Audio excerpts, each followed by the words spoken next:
म्हणजे बाय आज आमचे प्रिपरेशन तयार झालं. दुसरं म्हणजे काय बऱ्याच वेळा काय ते त्यांचे खाचर इकडे यायचे, मग ते डबल इश्यूवर व्हायचं. तर असे करून आम्ही जवळपास 15-16 रस्ते असे तयार केले होते. तिथे वायर टाकल्या होत्या, खाली दाबून ठेवल्या होत्या म्हणजे. तर ते ही गोष्ट आम्हाला खूप फायद्याची पडली जेव्हा नाही. दुसरी गोष्ट म्हणजे मग निघायचं कधी 7-8 किलोमीटर जायचं आहे तर 3:30 वाजताच्या आधी ॲटलिस्ट आपल्याला 1 तास तरी तिथे पोचायला पाहिजे. तर आम्ही जेव्हा रात्री झाली, अंधार व्हायला तेव्हा सगळे आमचे लोक तिथे ऑलरेडी 3-4 ठिकाणी जिथे आमच्या जायचं जागा होतं ते ऑलरेडी तयार होते. आणि मग इन्फिल्ट्रेशन सुरू केलं. तर हा जो पॅच होता 150 ते 200 मीटरचा, ज्यामध्ये माईन्स होत्या, तो ट्रॅव्हल करायला, तो क्रॉस करायला आम्हाला जवळपास 3 घंटे लागले हळूहळू. पण जसं म्हणतात ना आमच्या तेव्हा आम्ही त्यांना ब्रेव म्हणतो, फॉर्च्यून फेवर्स द ब्रेव. एकही माईन उडाली नाही आणि त्याच्यामुळे जो इनिशियल पोर्शन होता आमचा तो एकदम फुल सक्सेसफुल झाला. दुसरी असतं की सरप्राईज, जसं मी सांगितलं होतं की रोज काय असतं की फायरिंग असते आमची चालू असतात, ते फायर करायचे, आपण फायर करायचो आणि त्यामध्ये आपण रेडिओ सेटवर मेसेज पाठवतो. मग त्यामध्ये आम्ही ट्रॅफिक अनालाइज करत असतो. स्पेशली इंडियन आर्मी तर नेहमीच करायचं की ट्रॅफिकमध्ये काही पॅटर्न आहे का, कुठे पॅटर्न बदली झालं तर मग असं वाटतं की इथून इन्फिल्ट्रेशन करतील का. तर ते आम्हाला खूप मोठे इंडिकेशन देतं. तर त्याचप्रमाणे शत्रू पण तसंच ट्रॅफिक पॅटर्न करेल, म्हणून आम्ही रेडिओ सेट ओपनच केले नाही. जसे जे तसं क्रॉस केल्यावर कोडवर्ड, तर कोडवर्ड यायचा, मला मी माझं नोट करायचं आणि पुढच्या रस्ता. तर हे केल्यानंतर काय झालं की रात्र व्हायला लागली तसं, आणि जसं मी सांगत होतो घरी जायचो. तर जेव्हा मी कॅप्टन होतो, मेजर होतो, जेव्हा अँटी टेररिस्ट ऑपरेशनला जायचो, ॲक्च्युअल फाईट करायचो, तेव्हा एवढं टेन्शन यायचं नाही, कारण की ऑलरेडी इन द ऑपरेशन. तसं तुम्ही बघितलं असेल की आय एम गुड, मी वॉन्ट टू प्ले फुटबॉल आणि मी I am a fan of football. तेव्हा तुम्ही युरो फुटबॉल किंवा वर्ल्ड फुटबॉल पाहिलं असेल तर जे खेळतात त्यांना काही वाटत नाही, काही खेळत राहतात. पण तो साईडला असताना जो कोच असतो तो जम्प मारत असतो पुढे, लिटल तो काय करू शकत नाही, पण ही स्टील फुटवले. आणि सगळ्यात महत्त्वाचं वेन युअर आउटसाईड आणि युअर डिपेंडंट, म्हणजे जर समजा काही 25-30 लोक जरी शहीद झाले तर यू फील बॅड. म्हणजे तो सगळं टेन्शन तुमच्या मनावर असतं तेव्हा, as a commander you are responsible for this. तर ते एक मोठं टेन्शन होतं. आणि कोडवर्ड मग आम्ही पोचलो बरोबर, सगळ्या माझ्या टीम्स तिथे पोहोचल्या आणि त्यांनी कोडवर्ड दिला मला, पोचल्याचा कोडवर्ड. मग आणि ते ओके, मग आता करायचं कसं, टार्गेट कसं डिस्ट्रॉय करायचं. टार्गेट डिस्ट्रॉय करायला 2 प्रकार असतात. त्याच्या आधी सांगायचं म्हटलं म्हणजे यावेळेस काय झालं की आम्हाला जे काही आम्ही मागितलं, bullet proof jackets, disposal rocket launchers, night vision goggle, night cameras, night recorders, UAVs, ह्या सगळ्या गोष्टी जे पाहिजे आम्हाला, किंवा ऑटोमॅटिक रायफल, सायलेन्स रायफल, या सगळ्या गोष्टी मिळाल्या. आणि इथेच मी सांगू इच्छितो की भारताला सगळ्यात चांगला डिफेन्स मिनिस्टर मला वाटतं मनोहर पारिकर मिळाला. म्हणजे मी बऱ्याच ठिकाणी बऱ्याच लोकांवर काम केलं, नंतर पण केलं, आधी पण केलं, पण मला नाही वाटत मनोहर पारिकर सारखा कोणी माणूस असेल. तर हे एक मोठं भाग्य होतं, आमचं भाग्य म्हटलं तरी चालेल, भारताचं धोरणच होतं. पण त्या सगळ्या गोष्टी आम्हाला जे मागले ते कधी नाही म्हटलं नाही. आज मागितलं दुसऱ्या दिवशी सगळे यायचे. अरे खूप मोठा भाग्य. दुसरा गोष्ट अशी झाली, ज्या ब्रिफिंग आम्ही गेलो दिल्लीमध्ये, तर आमचा चीफ होता तेव्हा, जनरल दलवी होता. तर त्यांनी सांगितलं तुम लोग ना ऐसा करो कि ये जो हमारी टीम जा रही है सबका रेकॉर्डिंग करके लो. तर तेव्हा असं असतं की नेहमी जे टेरिटरीमध्ये गेलं तर आपल्याला काम करून लवकर यायची हे असते. मग हे असं शूट वगैरे केला थोडं टाईम नसतो.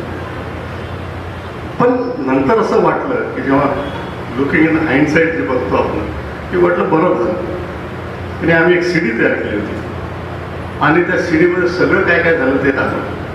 तर याचा फायदा असा झाला की जेव्हा आमचं ऑपरेशन झाल्यावर पूर्ण देश लोकांनी, आपल्या नागरिकांनी आर्मीला शाबासकी दिली पूर्ण मनातून. पण असे काही लोक होते की त्यांनी म्हटलं की झालंच नाही, हे सर्जिकल स्ट्राईक झालं. आपले मुंबईचे एक होते संजय निरुपम वे म्हटली, दुसरा आपला आता ते केजरीवाल, हे सर्जिकल स्ट्राईक आहे. थोडंसं असं वाईट वाटलं की तुम्ही विश्वास करता ही जी सेना आहे, भारतीय सेना, ही भारताची सेना आहे, पाकिस्तानची सेना नाही आहे. आणि त्यामुळे पण जेव्हा ते प्रूफ दाखवले गेले त्याच्यानंतर मग मला नाही वाटत कोणी काय बोलत. म्हणजे what ever happens for good. तर ते आम्ही सगळं करून गेलो. तिथे गेल्यावर जसं मी सांगितलं 2 ऑपरेशन असतात. एक असतं की आमच्याजवळ जसे सायलेन्स्ड ट्रेव्हर रायफल्स होते, त्यांनी मारायचं सेंटरीनं 3 सेंटरीज असायचं, 3x6 200 पेअरमध्ये. आणि मारलं की बाहेरला जवळून मारलं तर there no chance of missing. पण तरी असं वाटतं की एखाद्याला कुठे बरोबर लागले नाही, ओरडलं तर there is a chance of alerting the people. म्हणजे दॅट वी डिड वॉन्ट, आम्हाला ते नको होतं. मग काय करायचं, तर आमच्यावर दुसरे ते सेंट्री सायलेन्स आहे. ते सेंट्री सायलेन्समध्ये थोडीशी रिस्क घ्यावी लागते. तिथे त्यांच्याजवळ जायचं आणि जसं मी सांगितलं तर मला घेऊन आलं ते डॉक्टर नामनकर वगैरे, त्यांना सांगितलं की आपल्या लोकांना आपण खूपच अहिंसावादी, तर ते काय जाऊन आपल्या आमच्या चाकू त्यांनी गळे कापायचे सेंट्रीचे, म्हणजे ते आवाज नाही करणार आणि त्यामुळे आपलं ऑपरेशन सक्सेसफुल. बरंचसं आपण काय करतो की हे शिकायला पाहिजे, आपण सगळ्यांनी शिकायला पाहिजे. नुसतं अहिंसा राहून चालणार नाही. म्हणजे आपली अशी पाहिजे आजकाल अशी पाहिजे आपली मनोवृत्ती की गांधीजीपेक्षा थोडी वेगळी, की गांधींचा एक लावले दुसरा गाल पुढे करा नाही. आपण जसं आम्ही सर्जिकल स्ट्राईक म्हटलं की तुम्ही आम्हाला एक गालावर थप्पड मारली तर आम्ही तुमच्या गालावर 2 देणार, तेव्हाच तुम्ही ऐकणार. आणि हे बघा सर्जिकल स्ट्राईक नंतर परत खूप कमी ॲक्टिव्हिटी हे झालेले आहे. तर हे थोडंसं विषयाला सोडून मी बोललो, पण हे व्हायला हवं सगळ्यांना. कारण की आता बघा हे टेररिस्ट असतात, त्यांच्या धर्मात काय शिकवतं, असं काय तुम्ही काय कापा हे कापा हे सगळं शिकवतं. आणि ईदमध्ये कुर्बानी द्यायचं तर रक्तातच खेळलं असतं. मग त्याच्याबरोबर जर आपल्याला कॉम्पिट करायचं, we have to be like, शत्रूला आपण ओळखायला. एनिवे, आमच्या टीम गेल्याबरोबर आम्ही काय प्रिकॉशन घेतल्या होत्या, गावातून कुत्रे भुंकायला नको वगैरे अशा करून. आणि तिथे पोचल्याबरोबर सेंट्री सायलेन्स केले, त्याचे गळे कापले प्रत्येक टार्गेटवरचे. आणि नंतर एक्झॅक्टली 12 मिनटं 10 ते 15 मिनटं जेवढं काही आमच्यावर ॲम्युनेशन होतं, जेवढं डिस्पोजल रॉकेट लॉन्च झालं तेवढे फायर केले आणि लगेच बॉक्सच्या मार्गावर निघालं. त्या उरीमध्ये परत सांगितलं होतं की कोणतरी अत्तरला शोधत बसतात 2-2.5 तास. तेवढा वेळ नसतो आपल्याला. काम करायचं, ॲक्शन करायचं आणि वापस यायचं. आणि बाय अबाउट 5 o'clock ते सगळ्या टीम बाहेर आल्या. तेव्हा मी त्यांना हेलिकॉप्टरने उचललं आणि एक वाटते. आणि त्यांचे जे लीडर होते ते मला सकाळी येऊन ब्रीफ करायला त्यांनी दाखवलं काय काय. आणि मी तेव्हा मोजले ते टेररिस्ट सगळे म्हणून, ते सगळे आमच्या सगळ्या टीम्स म्हणून आम्ही 82 टेररिस्ट मानले होते. आणि बाकी पळून गेलेले पण बरेचसे खतम झाले असते. आणि सगळ्यात मोठी गोष्ट म्हणजे आपल्या एकाही जवानाला काहीच झालं. So this was I consider the personal satisfaction की मारलेत आहेत पण आपल्या जवानाला काही झालं नाही. आणि त्यामुळेच असं होतं की स्वतंत्र भारतातलं लढाईच्या नंतरचं हे एक one of the most successful operation होतं सर्जिकल स्ट्राईक. तर एवढं म्हणून मी ब्रीफली हे सांगितलं. आणि त्याच्यानंतर मला बऱ्याच वेळा विचारलं की हे जे सर्जिकल स्ट्राईक केले त्याच्यामुळे आता हे पाकिस्तानी बंद करणार का सगळं. म्हटलं तसं नसतं. ज्याला कोणाला मरायचं आहे तो येणारच आणि काही इजा करणारच आपल्याला, त्याला तुम्ही थांबवू शकत नाही पण कमी करू शकता. मी तुम्हाला एक्झाम्पल देतो. 1973 मध्ये 72-73 मध्ये म्युनिकमध्ये ऑलिम्पिक्स झाले होते. आणि तेव्हा एक ब्लॅक सप्टेंबर टेररिस्ट ऑर्गनायझेशन होतं कुठला, त्यांनी इस्रायलचे ॲथलीट्सना मारलं होतं. आणि त्यामध्ये त्याच्यानंतर मोसाड म्हणून जी संस्था आहे, इस्रायलचे कमांडो किंवा हे सगळ्यांना शोधून मारलं होतं. मग त्यामुळे काय टेररिस्ट ॲक्टिव्हिटी बंद झाल्या काय? बंद झाल्या नाही, पण कमी झाल्या. ज्या इम्प्युनिटी तुम्ही बघा त्याच्यानंतर एक एनटीबी झालं होतं, दॅट वॉज डिफरंट, पण कमी झाले. जशाच तसे त्यांना म्हटलं की नाही, जर आपण काही केलं, त्यांना जर वाटलं की आपल्याला काहीतरी इजा होणार किंवा रिॲक्शन मिळणार, तर नक्कीच ते शांत बसलं हे. कारण की असं मला म्हणतात की अगेन गांधीजीच्या भाषेत, गांधीजी म्हणजे असं नाही, आपले महापुरुष होते, पण आमचं थोडंसं थिंकिंग वेगळं आहे. त्या आर्मीमध्ये आम्ही गांधीजीच्या भाषेत बोलू शकत नाही. तर ते म्हणतात की eye for and eye and tooth for it makes the whole world blind. म्हटलं तसं नाही. जर त्यांनी माझा डोळा फोडला, मी त्याचा डोळा जर फोडला, तर पुढच्या वेळेस माझा दुसरा डोळा फोडायचा 10 वेळा विचार करेल, आणि मी 10 वेळा विचार करेल. This is known as theory of mutually assured destruction. म्हणजे अहिंसेपेक्षा मॅड जी थिअरी आहे ती असं आपल्याला करायला पाहिजे. तर मी म्हटलं हे कमी झालं. आणि तुम्ही बघा सर्जिकल स्ट्राईक नंतर कारवाई खूप कमी झाल्या पाकिस्तानच्या, कारण की त्याला माहिती आहे की दिस पीपल आर कॅपेबल. दुसरं, इंटरनॅशनल फोरममध्ये आपल्याला काय फायदा झाला, जसं रशिया, अमेरिका, हे सगळे UK यांनी आपल्याला म्हटलं नाही की का केलं. त्यांनी सांगितलं ठीक आहे, पण टेन्शन एस्केलेट होते, दॅट विल सी. पण एका प्रकारे आपल्याला एक लायसन्स मिळालं की जे तुम्ही काय केलं ते ठीकच आहे.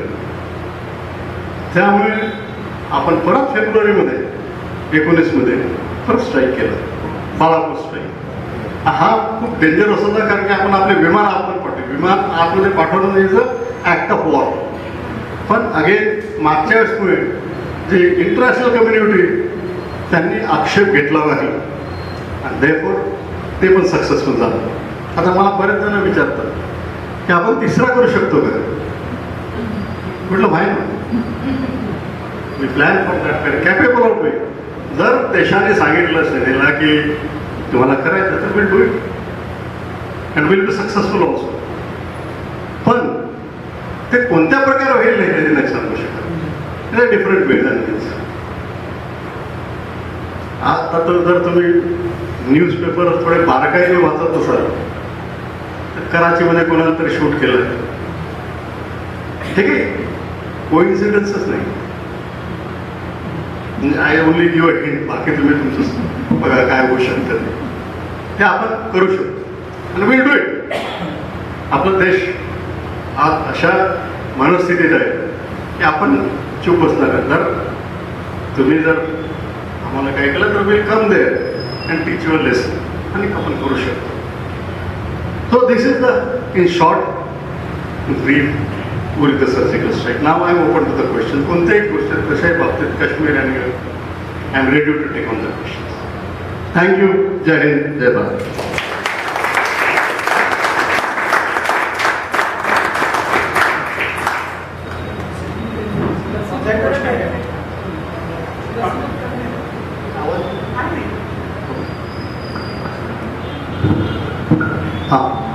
कारगिल वॉरच्या नंतर आपला जो GPS मिळाला नाही, त्याच्यामुळे इंडिजिनस नाविक ते लॉन्च केलं होतं ISR.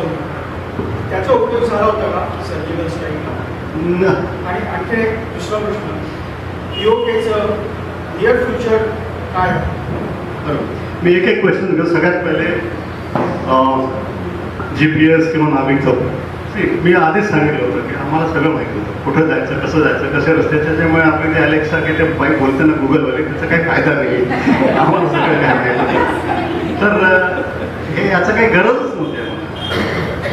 आणि अशा गोष्टी जे छोटे छोटे डिस्टन्स असतात 6-7 किलोमीटर, त्यामुळे अशी काही गरज नव्हती. आणि दुसरी आम्ही मेथडॉलॉजी केली होती, ते मी तुम्हाला सांगणार नाही की काय आहे, पण दॅट ऑल्सो वी अडॉप्टेड. त्याच्यामुळे तिथपर्यंत जायला आपल्याला काही प्रॉब्लेम नव्हता आणि we are very very confident की आपण जाऊ आणि वापस करू.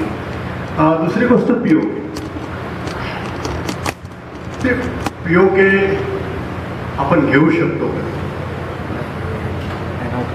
तर व्हाय नॉट, का नाही घेऊ शकत? पण प्रत्येक गोष्टीला एक किंमत असते. आपण कुठपर्यंत किंमत मोजायला तयार आहे ते आपण पहिले ठरवायला पाहिजे. तर त्याप्रमाणे आता मी सांगतो हे योग्य हा प्रश्नच निर्माण झाला नसतो. 1947-48 what had happened. These people, so-called tribals, basically they were the Pakistani army. They came, they reached near Srinagar, they had captured entire Jammu and Kashmir. And then we started throwing them back. Each and every we fought, every place. And by about end of 48, आपण most of the ठिकाणी we were winning. आणि त्याच्यानंतर जानेवारी 1949 suddenly we decide to go to United Nation when we are winning. जर आम्हाला तेव्हा if the Indian army would have been given 6 months more, weather was good, everything was there, today this problem or your questions would have been there. ना तसं एक उर्दूचे शेर म्हणतं ना की लम्हों ने खता की और सदियों ने सजा पाई. तर ही एक छोटीशी गोष्ट UN मध्ये जाण्याची, तेव्हा काय कंपल्स असेल पॉलिटिकल लिडर्सला मला माहिती, पण it was the biggest mistake in the Indian international affairs. मला 2 प्रश्न विचारायचे की तुमची जी ऑपरेशन्स असतात त्याच्यात तुम्हाला फ्री हँड असतो का पॉलिटिकल प्रेशर असतं की नाही तुम्ही असंच केलं पाहिजे किंवा या फॉर्मॅटमध्येच केलं पाहिजे, असं काही असतं का फ्री हँड असतं तुम्ही जे ठरवाल ते करू शकता? Good question. काय असतं की गव्हर्नमेंट जे गाईडलाईन देतं तर यामध्ये आम्हाला गाईडलाईन होते की यू शुड बी सक्सेसफुल आणि दुसरं two as early as possible. बाकी काही इंटरफिरन्स नाही, नथिंग. ओनली थिंग इज तुम्हाला जे काय पाहिजे मागा आम्हाला everything will give. So this was the thing की आम्हाला कोणी हात धरलं नाही, तुम्ही असं करा, इतके करा, 3च करा, 4च करा, nothing. It was all left to us. Only this to rather be successful and do it in time.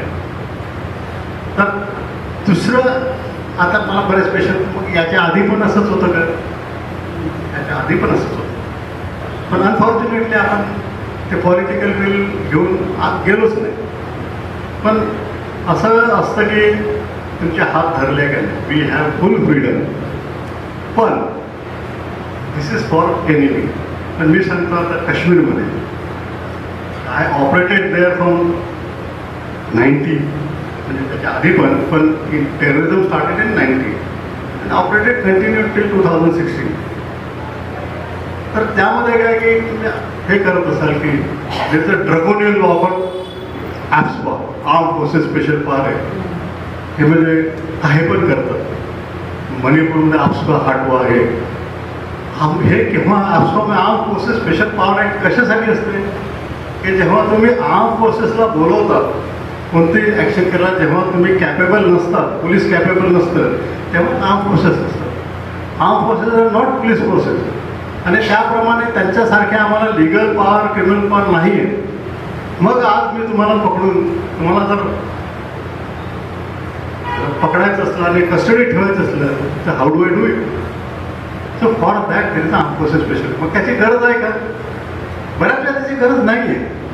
पण आपल्याला वयस पावसाळ्यात रोज पाऊस येत नाही तरी आपण छत्री घेऊन बाहेर जातो, म्हणजे गजाला उघडायचे, त्याच्यासाठी आर्म फोर्सेस. आणि हा आर्म फोर्सेस पॉवर जेव्हा लागू तेव्हा एरिया डिस्टर्ब म्हणून घोषित केलं जातं. डिस्टर्ब एरिया ॲक्ट जेव्हा केले जाते तेव्हा आर्म फोर्सेस. आम्ही म्हणतो की जर तुम्हाला आम्हाला काढायचं तर काढा, then don't declare disturb area, be the peaceful area. मग कोणाला पॉलिटिशियनला पण कव्हर मिळणार नाही, एवढं मिळले नॉर्मल.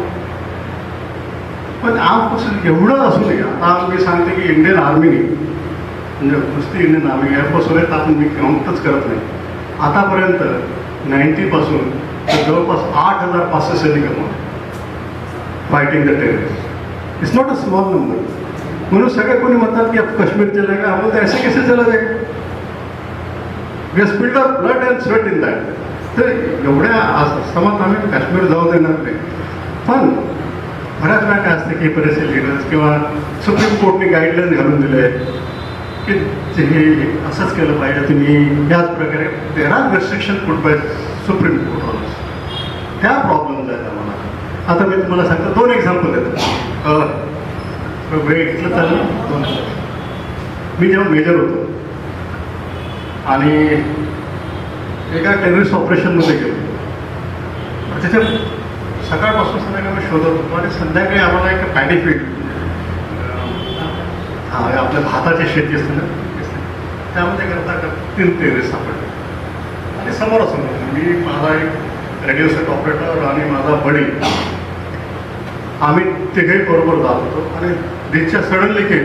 पण त्यांना माहीत आहे की आता आपण सापडणार. ते सडनली केम पडत आणि फायर केलं जातं आणि ग्रेनेड फेकलं. ग्रेनेडचं बॉम्ब फेकला आणि लकीली काय झालं, तसं मी इथे माझ्या समोर पडलं.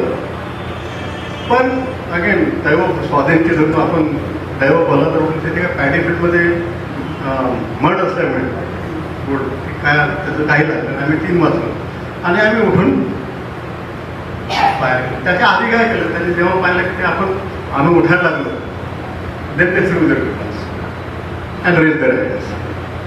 मग हे सरेंडर. मग तुम्ही सांगा की तुम्ही माझ्या जागी असतं काय केलं असतं?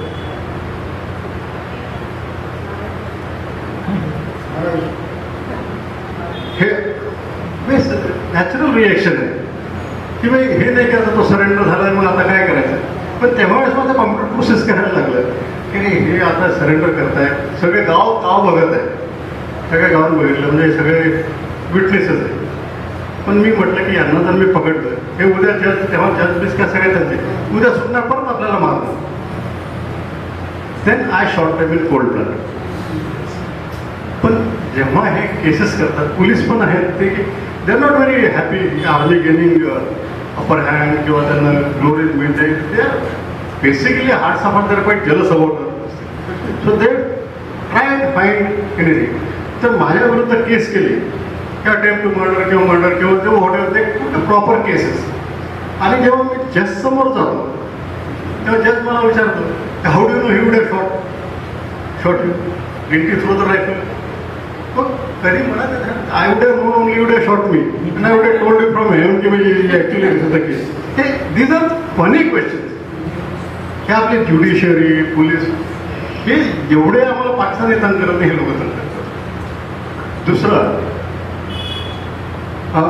असाच एक इन्सिडेंट त्याच्यानंतर खुंखार एक आतंकवादी होता, अफगाणी होता आणि आम्ही गावाला सरेंडर केलं, सराउंड केलं आणि काढलं आणि बायकांना आम्ही सेपरेट बसवलं. म्हणजे वी हॅव म्हणजे आम्ही म्हणजे विमेन फोकला कधीच त्रास देत नाही. Indian army we are very very careful. त्याचा फायदा उचलतात बऱ्याच वेळ. तर एका ऑपरेशनला असं झालं की सगळ्या माणसांना चेक केलं, आयडेंटिटी कार्ड चेक केले, कुठे सापडले. But we had confirm information की हा टेररिस्ट मेन टेररिस्ट हा इथे आहे. अबू हमजा म्हणून मला आठवत आहे तुला तगडा. तर मग ह्या आम्ही आमच्यावर एक महिला पोलीस होती. म्हटले या लेडीजला पण चेक करू. त्या सगळ्यात मोस्टली बुरखे घातलेले होते. काश्मीरवर तेव्हा जास्त बुरखे घालायचे पण तरी तेव्हा हे जे स्टार्ट झालं तेव्हा बुरखे घातलेले होते. आणि जेव्हा मुली झाले सेंटरमध्ये मुली उठली आणि फटफट फायरिंग सुरू केली. आणि one of my jawan died was next to me. And then again he त्यांनी वेपन फेकली. Then I shot him in the cold. मग यामध्ये आता तुम्ही is a human right violation. पण these are the thing actually मग हे करतात की why did you do this, why did you do that, why हे असतात. फॉर्च्युनेटली आमची हायरार्की दे सपोर्टर्स आणि तसं काय झालं नाही. म्हणजे हे लोक by the time I left Kashmir म्हणजे रिटायर झालं माझ्या 25 एफ आय आर श्रीनगरमध्ये. आणि एक लास्ट एक्झाम्पल देतो. असंच ऑपरेशन करून असं झालं. It was 2012 Pulwama. तुम्ही ऐकलं असेल. I was in charge of entire south Kashmir. ते सगळे साऊथ काश्मीर माझ्या हाताखाली होतं. एक ऑपरेशन करून आम्ही 3 टेररिस्ट मारले आणि तेव्हा एका ऑफिसरला गोळी लागली इथे आणि वॉज ब्लिडिंग प्रोफ्युजली. पण त्याच्याबरोबर जास्त लोक जाऊ शकत नव्हते. Different places. पण त्याला तेव्हा हलवणं गरजेचं होतं. आणि जेव्हा ती ॲम्ब्युलन्स गेली एक त्या पुलवामाच्या मेन चौकामध्ये जवळपास 400 लोक 500 लोक असतील खूपसे दंडे घेऊन आणि मारून त्या ॲम्ब्युलन्सवर मारायला लागले फोडायला लागले. तर तो त्याच्याजवळ एकच जवान होता, त्याच्याजवळ वेपन नव्हतं आणि तो कोणाच्या कॉन्टॅक्टमध्ये नव्हता. लकीली मी रेडिओ सेटवर होतो. तर तो आला सर ऐसे हो रहे म्हटलं do you have a protection yes. I said, fire, should I fire? I said, why not? Then I told him, I take the full responsibility of recording. And whoever is listening, record it, you will fire. त्या जवानांनी पूर्ण magazine खाली गेला आणि फुल स्पीडमध्ये जाऊन police station निघाले. थांबलो त्याच्यानंतर पोलिसने चार्ज लावला अटेम्प्ट टू मर्डर. म्हणजे how do you know they are going to kill you. हेच असे क्वेश्चन विचारतात इन्क्वायरीमध्ये पण. एक DC होतं त्यांनी But these are the things we should know. Okay? We should be given a protection against this. That's all. एक one question. तुम्ही जवळजवळ 15-16 वर्ष काश्मीरमध्ये होता school commander. During your time you are at the peak of insurgency. How did you in your personal capacity as school commander help to build relationship with local? Did you see any change